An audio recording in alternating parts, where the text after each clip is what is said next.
handsome boy. Oh, tulad ng baboy niya, bagong gupit. Yay!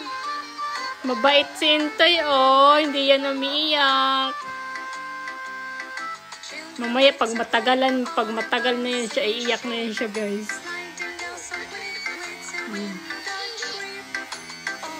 Wow! Hi, Alishan! Here, oh. Look ka.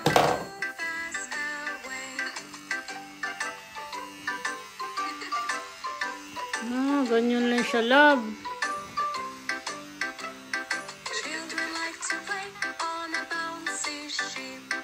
Mabilis sumaba yung buhok ni Alishan. Oh. Ayaw ko nang mahaba yung buhok niya, guys, kasi pawisin siya. Sa gabi natutulog kami, bukas yung bintana, tapos pawisin pa din siya. Wow, ang pogi naman ng Intoy namin, oh. Oh.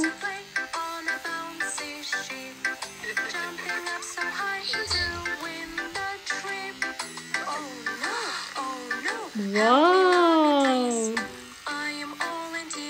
Wow!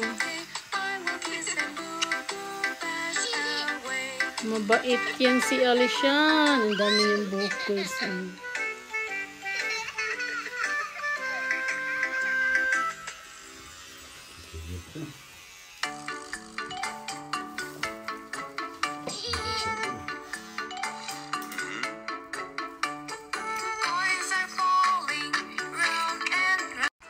Ang pogi naman ng Intoy namin, oh. Si Alishan. Kinalbo si Alishan, guys. Sabi ko, wag niyang kalbuhin.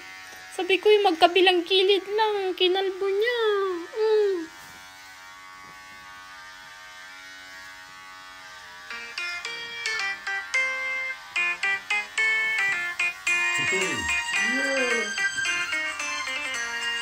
Can you hear the duck go quack, quack, quack? Listen to the duck go quack, quack, quack. Can you hear the hen go cluck, cluck, cluck? Listen to the hen go cluck, cluck, cluck.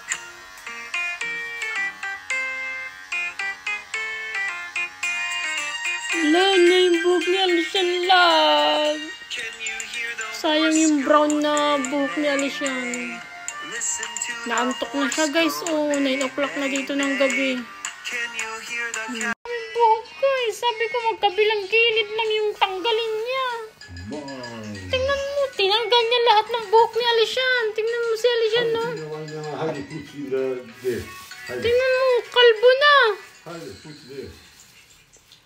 Kinaya niya sa kanya.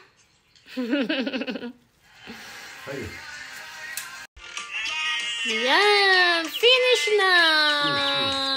Ang pogi ng aming Intoy.